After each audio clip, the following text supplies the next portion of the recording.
Audiolibros en 15 minutos. Suscríbete al canal y explora un nuevo libro cada día. A pesar de que Grecia se enfrentó a la quiebra en 2010, la Unión Europea la obligó a endeudarse más. En 2010, Grecia llegó a los titulares cuando comenzó a recibir una serie de rescates de la Unión Europea.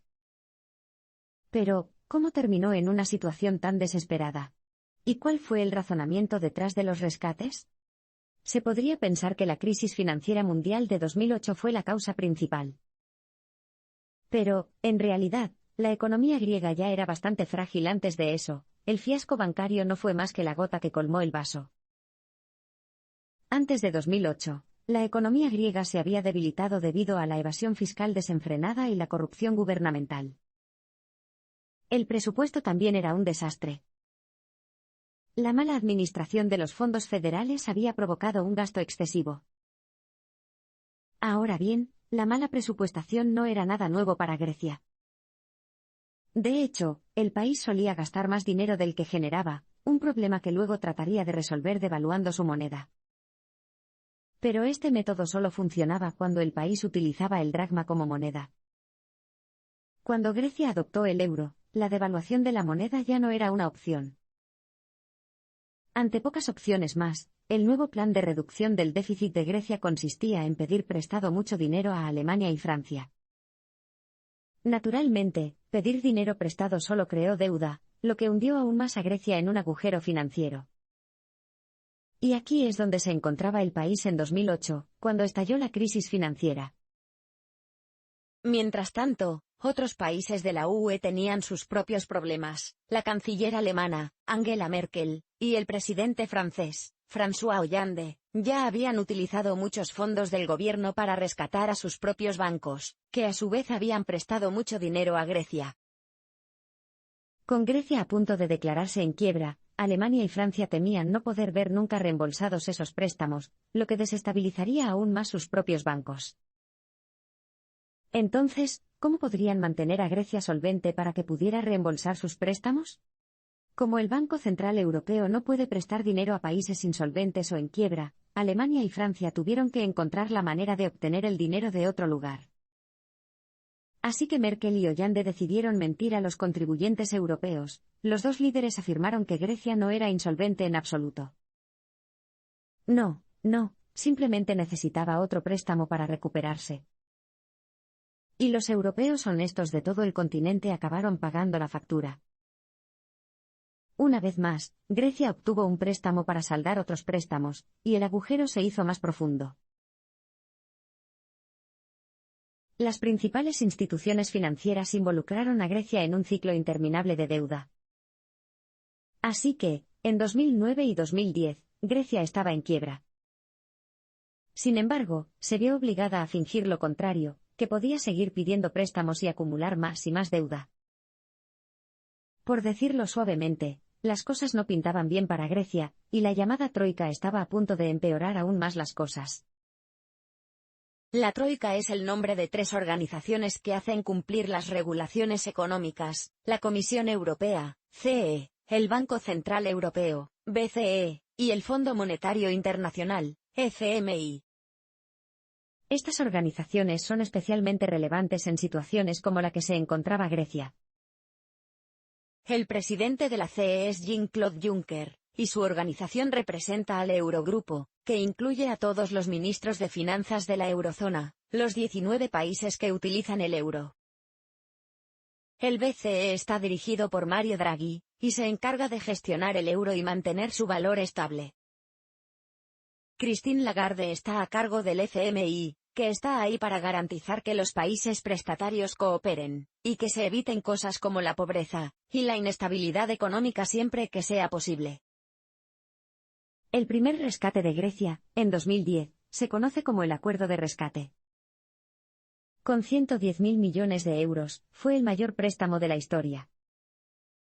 Sin embargo, Grecia no vio nada de eso, ya que todo se destinó a pagar los préstamos anteriores que Grecia había recibido de Alemania y Francia. Así que, en 2012, Grecia seguía necesitando ayuda desesperadamente, lo que obligó a la Troika a presentar un segundo paquete de rescate. Esta vez, el préstamo fue de 100.000 millones de euros. Para justificar el segundo préstamo y conseguir que se aprobara, el paquete de rescate incluía condiciones. Concretamente, pedía una reestructuración de la deuda pendiente de Grecia. Esta reestructuración equivalía a estrictas medidas de austeridad que mantendrían a Grecia en un estado de calamidad económica. En 2015, Grecia eligió nuevos líderes para encaminarlos hacia la recuperación. A principios de 2015, después de 2 préstamos multimillonarios, el pueblo griego estaba harto de la austeridad. Así que eligieron a un nuevo primer ministro del partido de izquierda Syriza. Entre el gobierno entrante había un nuevo ministro de Finanzas, el autor, Yanis Varoufakis, que estaba preparado con una serie de estrategias para volver a poner a Grecia en forma. Su principal estrategia consistía en reestructurar la deuda en una serie de pagos más pequeños que Grecia pudiera pagar durante un largo periodo de tiempo. Sin embargo, Varoufakis también estaba decidido a abordar el problema actual de la evasión fiscal al permitir que las personas pagaran lo que adeudaban en pagos mensuales razonables. Fueron 2 pasos en la dirección correcta, pasos que, combinados, habrían permitido a Grecia obtener algunos ingresos que tanto necesitaba, y pagar a los acreedores sin perjudicarse aún más. Sin embargo, convencer al Eurogrupo de este nuevo plan de pagos era otra cuestión. Varoufakis habló directamente con funcionarios de alto rango, como Michel Sapin, el ministro de Finanzas de Francia, y Paul Thomsen, el director del Departamento Europeo del FMI. A puerta cerrada, estas personas influyentes asintieron con la cabeza y estuvieron felizmente de acuerdo con Varoufakis, pero en público cantaron una melodía diferente.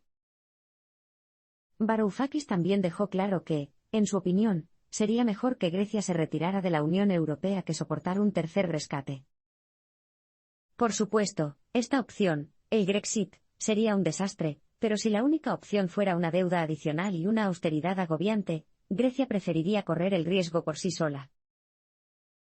Varoufakis sabía que la amenaza del Grexit, y la desestabilización que traería a la Unión Europea, era una de las pocas herramientas que tenía para lograr que la Troika escuchara sus propuestas. Pero no era un engaño.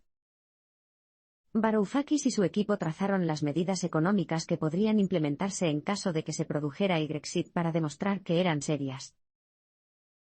Sin embargo, a pesar de la diligencia de Varoufakis, y de su presentación de alternativas viables que darían a Grecia la oportunidad de tener un futuro mejor, las potencias que están en la Troika no se dejaron llevar por sus propuestas. Las medidas impuestas a Grecia por la Troika fueron egoístas y solo empeoraron las cosas. La Troika afirmó tener en cuenta los intereses de Grecia, pero según todos los informes, ese corazón apenas latía. Publicaron un memorando de entendimiento, o MOU, que consistía esencialmente en una lista de medidas destinadas a restaurar la economía griega. Pero lo que realmente hizo fue demostrarle al autor que la Troika no tenía ningún interés en una Grecia con una economía sana que pudiera pagar sus deudas. De hecho, sus miembros parecían no preocuparse en absoluto por el destino de Grecia, como lo dejaron muy claro varios miembros de la clase dirigente de la Troika. La directora del FMI, Christine Lagarde, le dijo a Varoufakis en la cara que el programa de la Troika para Grecia, tal como estaba establecido en el memorando de entendimiento, estaba condenado al fracaso. El problema era que habían dedicado tanto tiempo a crear el memorando de entendimiento que no querían darse por vencidos. Luego está el ministro de Finanzas alemán, Wolfgang Schäuble, que admitió que quería que echaran a Grecia de la eurozona. Incluso le ofreció a Varoufakis 11.000 millones de euros para financiar la transición de vuelta al dracma. Pero lo que la Troika realmente quería era conservar su control sobre Grecia. Con Grecia endeudada, tenían a la nación a su merced, no estaban realmente interesados en ningún plan alternativo que pudiera debilitar su control. Así que se esforzaron por desestabilizar aún más la economía griega. Por ejemplo, a principios de 2015, el BCE insinuó en repetidas ocasiones que podría tener que cerrar los bancos de Grecia, lo que naturalmente llevó a los ciudadanos con cuentas bancarias a entrar en pánico y a empezar a retirar su dinero, lo que hizo que los cierres de bancos fueran aún más probables. Pero quizás la mayor prueba de la intención de la Troika de mantener a Grecia bajo su control fue su inclinación por aplicar las medidas de austeridad. Austeridad es otra palabra para hacer recortes de gastos y aumentar los impuestos. Para Grecia, esto significó una reducción del 15% en el gasto público entre 2010 y 2012, y un aumento de los impuestos en general, lo que encareció los bienes para todos. No es exactamente el tipo de economía que conduce a una fortaleza sólida. Esta austeridad impuesta es la razón por la que Grecia atraviesa ahora su sexto año de recesión, y la razón por la que su ingreso nacional ha caído un 28%, mientras que el desempleo juvenil ha superado el 65%. El primer ministro griego desafió la voluntad del pueblo de cooperar con los líderes de la UE. Mientras Varoufakis seguía defendiendo su posición ante la Troika, otros líderes del gobierno griego estaban siendo golpeados, engañados y enfrentados unos contra otros. Angela Merkel ejerce gran parte del poder de la Unión Europea y, en marzo de 2015, comenzó a comunicarse directamente con el primer ministro griego, Alexis Tsipras. Esta medida fue un intento de excluir tanto a Varoufakis como a su propio ministro de Finanzas, Wolfgang Schäuble, de la conversación. Merkel quería que Tsipras creyera que ayudaría a Grecia en sus propios términos. Cuando Varoufakis se enteró de ello, intentó convencer a Tsipras de que Merkel tenía su propia agenda para debilitar aún más cualquier posibilidad de reforma económica griega. Varoufakis intentó recordar a Tsipras que la amenaza del Grexit era su mejor baza de cambio, y que si seguía haciendo el juego a favor de Merkel, en última instancia estaba perjudicando su causa. Lamentablemente, Tsipras no quiso escuchar a Varoufakis ni al pueblo griego. El primer ministro griego no estaba dispuesto a implementar ninguna de las medidas preventivas del Grexit. En cambio, gracias a la influencia de Merkel, se inclinó por seguir el memorando de entendimiento propuesto, a pesar del desastroso efecto que seguramente tendría para el pueblo griego. Finalmente, la cuestión de si el memorando de entendimiento debía promulgarse o no se sometió a referéndum el 5 de julio de 2015. Para ayudar a garantizar que la gente votara a su favor, el BCE cerró los bancos griegos para infundir miedo. Sin embargo, la mayoría de los ciudadanos griegos no querían endeudarse aún más, y el 61% votó a favor de rechazar el memorando de entendimiento. Era una señal positiva. Pero la voz del pueblo fue ignorada. Al final, el primer ministro Tsipras accedió a un tercer rescate, y forzó la entrada en vigor del memorando de entendimiento, condenando básicamente a Grecia a un futuro de humillación y pobreza. El líder electo de Grecia había dado la espalda a la voluntad de las personas que lo habían elegido. Tras esta traición, Varoufakis presentó su dimisión. Las acciones de Tsipras, aunque muy decepcionantes, tampoco fueron necesariamente sorprendentes. Estaba bajo una enorme presión por parte de la Troika. Al final, cedió. El primer ministro griego eligió su carrera antes que la de su pueblo y, en el proceso, socavó la democracia. Para entender las acciones de los líderes de la Unión Europea, hay que resistirse a la tentación de verlos como siniestros malhechores que forman parte de una gran conspiración. La verdad es que todos están intentando salvar su pellejo y ascender en la clasificación. Larry Summers, el exsecretario del Tesoro de los Estados Unidos, lo expresó sucintamente cuando le dijo a Varoufakis que hay dos tipos de políticos en el mundo, los de dentro y los de fuera.